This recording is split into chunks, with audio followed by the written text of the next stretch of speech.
So I wanted to do this live so this way I can tell you about my experience tonight, which was wonderful. If you can see the excitement, the cheesy smile, which is already cheesy, but I feel like it's extended. So I just left the African American Museum in Philadelphia, and I had the opportunity to attend one of the lectures of Dr. Erica Armstrong Dunbar, who is amazing. She's an amazing sister. I had an opportunity to meet her tonight, which I'll talk about later on. But I attended this event, and the title of it is Running Away from the Washingtons, and it was a story about one of a slave, Ona Judge. She was the slave of George Washington and his wife Martha Washington. But mainly, she really did belong to Martha Washington. But I had the opportunity to attend this event. It was amazing. Let me first start talking about Dr. Dunbar, Dr. Erica Armstrong Dunbar. So when I got there, I sat down. I got there a little late because I was coming from an event, and I happened to catch it right in time, so I was excited. So I got to be able to see it from the beginning to the end. And when they introduced her and she got up and she stood behind the podium and pulled the mic a little closer to her and she started to begin to talk, I was like, oh, I like this sister. She's mad cool. She's cool, calm, and collective. She's funny. She has a great sense of humor.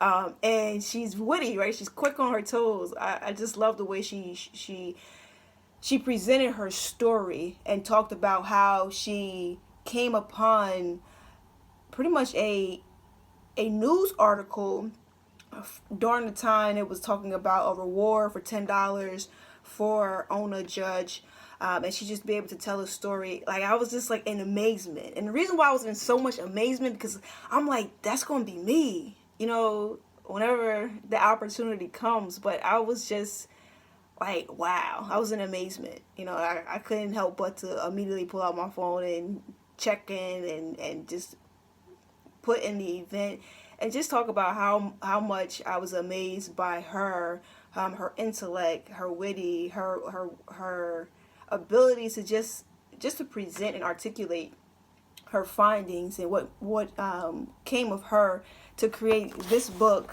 which I bought tonight, and she signed. I don't know what that was, but something fell. Add to my amazement. But yeah, she signed my book, and I talked to her a little bit about my dissertation, and I just told her how much I valued and appreciated her, and how I one day hope to be where she's at.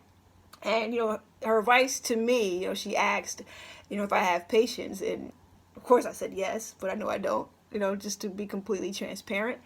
But and she told me, you're going to get there. We talked about my dissertation, and she's like, she loved the topic, and she told me, be patient. So I appreciate that. I appreciate that, Dr. Dunbar. I needed to hear that. So also tonight, I had the opportunity to speak to some students who were discussing the 400 year. And one of them interviewed me, and it was amazing. It just really goes to show, you got to put yourself out there, whatever your passions is, you stay aligned with it. And I'm glad that I went. I attend a lot of these lectures, but I try to also read a lot more too as well. But I'm actually glad that I had the opportunity to go. Now with the weather becoming warmer, I'm like a bear, so when it's cold I stay inside. I hibernate. But now, today was really nice. It was 65 degrees, so I said, Shy, get outside, and I went to this event.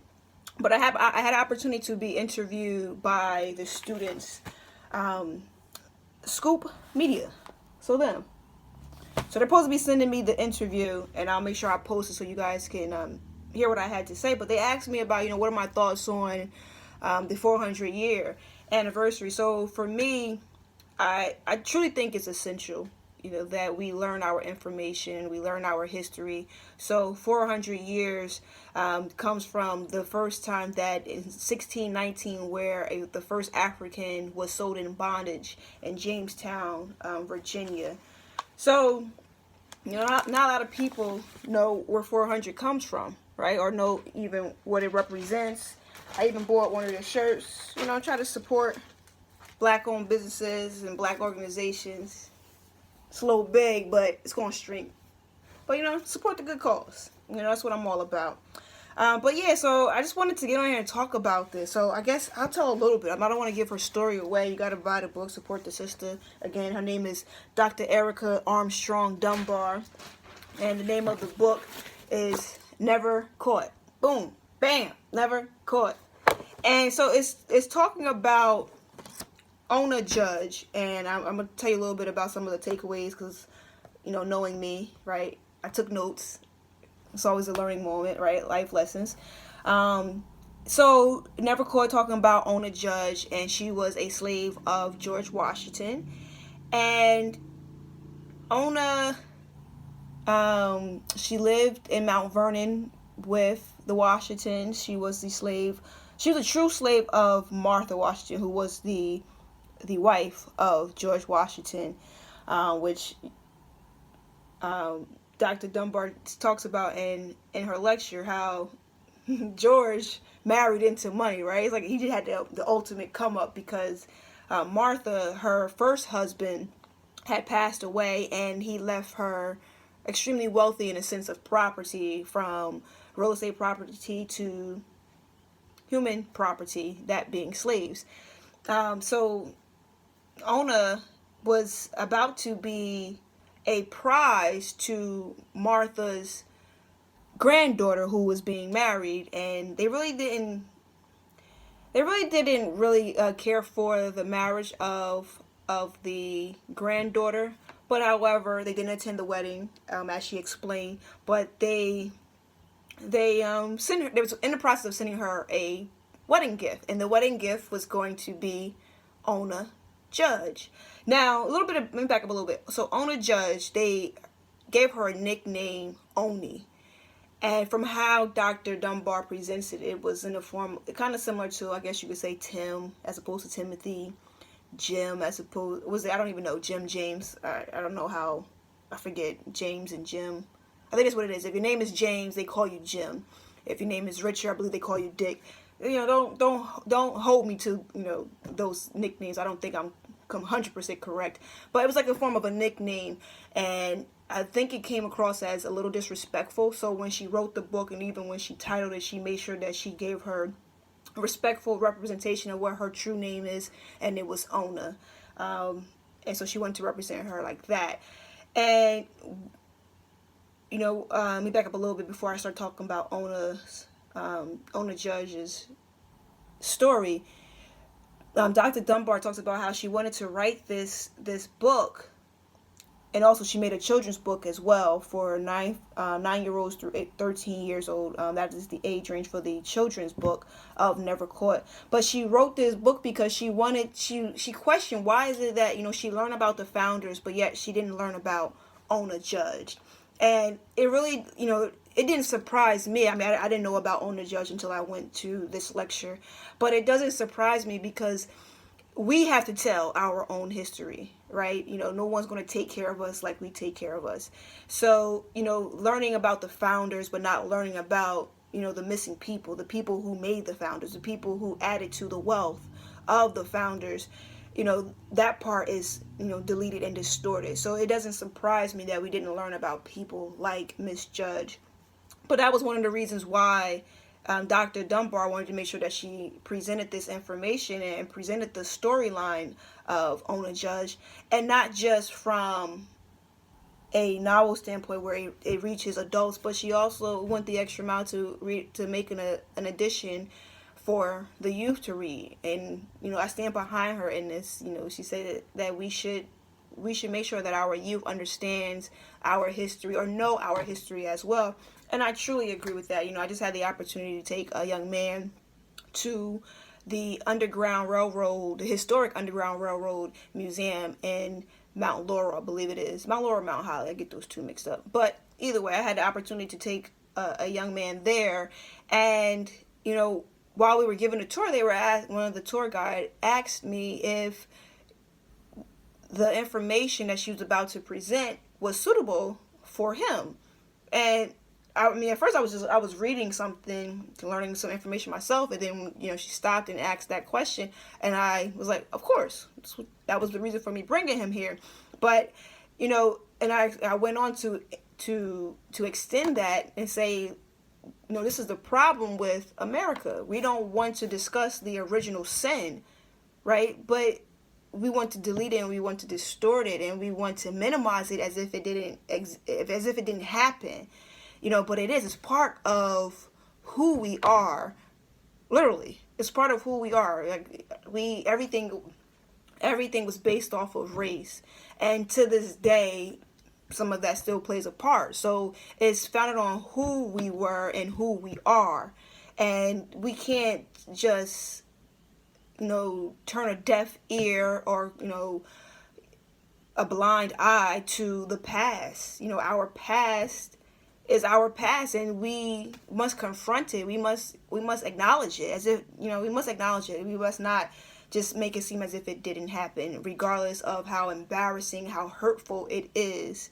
And I also believe that our youth should learn our history as well, so they are aware of what has happened, and the connections that it may have to today.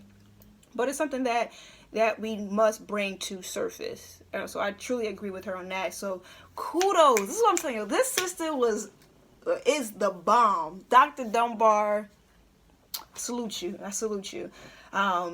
So on to Ona Judge. So this young lady, she was working as a slave for George Washington, and to the point where I guess she was a house slave, and she was very close to Martha Washington, the wife of George Washington. She slept right next door to the Washingtons, like in the next bedroom over. She took care of Martha's, I think, son or grandson. It may be grandson, because I don't believe Martha and George had any children together. Martha had, I believe, 4 children who all passed away prior to George Washington taking office. So Martha had adopted, I believe, 2 of the grandchildren. So Ona Judge was, in a sense, I guess you could say, like, her right-hand man with respect to what she was doing. I don't know how else, to depict it.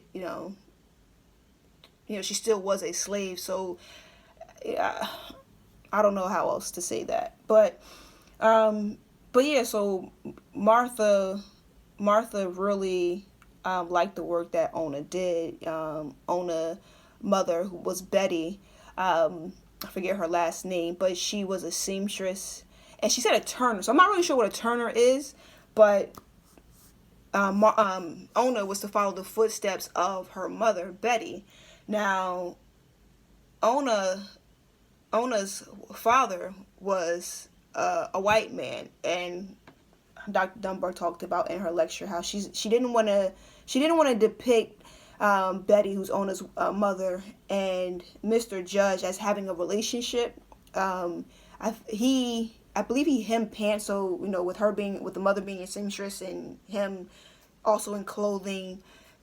Yes, they would have been in the same atmosphere. So to say whether or not they had a relationship, she couldn't really say, and she didn't want to depict that, because she just truly wasn't able to learn of the significance of them having Ona, or conceiving Ona, whether it was consensual or not. But Ona ran away because she was about to become the slave of Martha's granddaughter, who had a really nasty reputation, well known for being nasty to people. And Ona knew that if she would have went to be the slave owner of Martha's granddaughter, she would have never had the opportunity to be freed. And what makes Ona's story remarkable or astonishing and surprising is that when they moved to Philadelphia and they were living in the president's house, that it was written in law that any slave owner who moved to Philadelphia or moved to Pennsylvania, whichever one that it is, the way law was written, if they had their slave there for 6 months, at the 6-month mark, that slave then becomes freed. And it was the attorney general who went to the president's house, but he was away. But he went to confront Martha to explain to her that technically your slaves are freed, because his slaves had just told him, the attorney general, that we are free and we're done. And at that point, the way the law was written, you couldn't have slaves if you were visiting the state of if you were visiting Philadelphia, and you had your slaves for 6 months while you were visiting. At the 6 month mark, your slaves were now known to be free. And what made the story even more interesting was Ona was working as a slave in the president's house, and there were freed blacks all throughout the town. So while she was working as a slave, she constantly saw freed black people. So it is mind-boggling to me that, here you are, a slave working for the president in the president home. You know the law because you've been there over 6 months. Or maybe she did, I'm not sure. But you see freed black people around you. But yet, still, you're not free. And there were times, when George Washington learned of the law through the attorney general, he tried to pretty much get over, right? Use his power. And it was like it's like kind of like it's going to be like in a slave rotation. It was the information just crazy. But pretty much he was going to try to like move the slaves to Mount Vernon for a little while to separate the time, take them to DC. It was just crazy. Like he was just truly trying to pretty much use his power and get over on the system just so that he can keep his slaves. I can't wait to start the book and to get through it. I'm pretty sure it's going to be a page turner. It's an amazing story, and I think Dr. Dunbar won for having the courage. It took her 9 years to write the book, do the research. That's a long time. And just talk about the tenacity, right? And like she said she just wanted to make sure that she got the story of Ona Judge and be able to present it to her readers. It's just jaw dropping to me. Not too many people who have written the biography of George Washington, really depicted the story of Ona Judge. When you talk about George Washington, I question, how do you leave Ona Judge out? When you talk about Martha Washington, how do you leave Ona Judge out? And I asked that question because the second part of the title, right? The Washington's relentless pursuit of their runaway slave, Ona Judge. He, from how she said, that's the second part of the story, which I have to read it to get it, but she didn't discuss this part because she had to sell books, right? She didn't want to give it away. But she talks about how he pursued her while in office and even after he was in office. And somebody raised their hand and asked and posed a question, why do you think that George Washington consistently pursued Ona Judge? And, he asked if do you think it had anything to do with the ego of George Washington? And, I'll add to what Dr. Dunbar said. She thinks it's beyond the ego. I look at it as, you are my property. And think about it. Yeah, you are my property. You are my slave. I am the first president of the United States. How dare you try to outsmart me, right? How dare you run away from me? That's, this is just, my thoughts, just looking at the storyline and not having read the book, but just also just taking snippets from the lecture, and then also knowing my few cents of the American history. I truly think it's ego is a part of it, power is a part of it. Yeah, and it could be like just a male role, thinking about back in those days, like I am the man of the household, I am in charge of the property, I'm in charge of the estate, and this black woman, this black slave, got over on me. It's truly a shot to his ego, to his manhood, to his persona, right? Him, George Washington. How do you get over on me? So I believe that's why the pursuit was relentless, and it continued even after I forget who went first, if it was Martha or him. I wrote it down, but I know he passed away in 1799 in December. So I believe he had went first.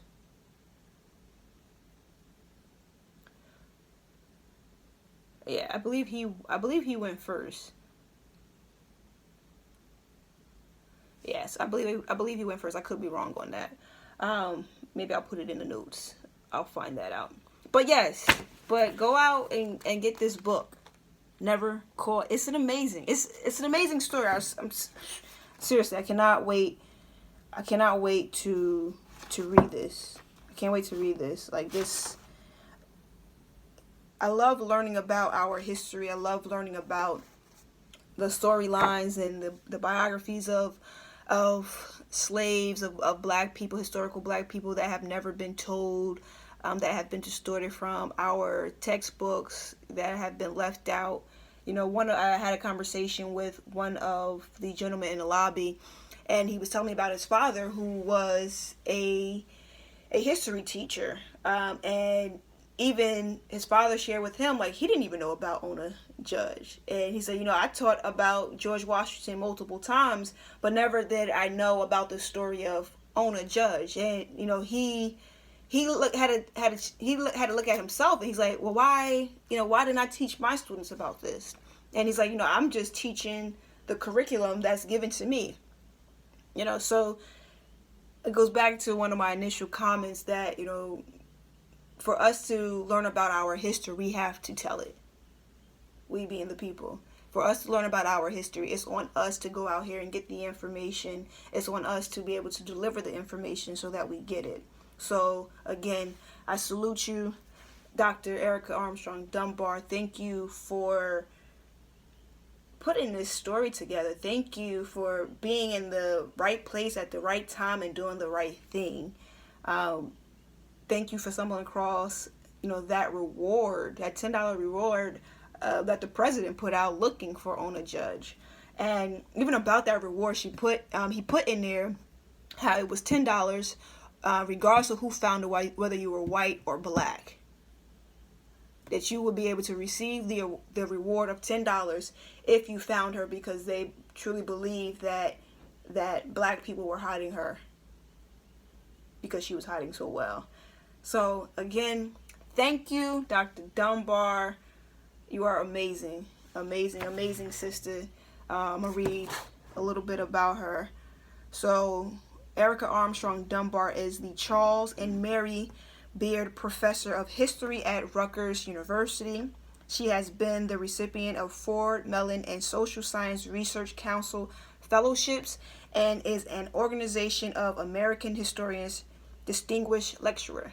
So again, my hat off to you. Thank you for writing this, and I look forward to reading about this and sharing it with others. Ona Judge, y'all. Ona Judge. Learn about her. Talk about her. Let's keep her alive. Very, very powerful woman. Very powerful woman. Thank you, family, and y'all have a good night.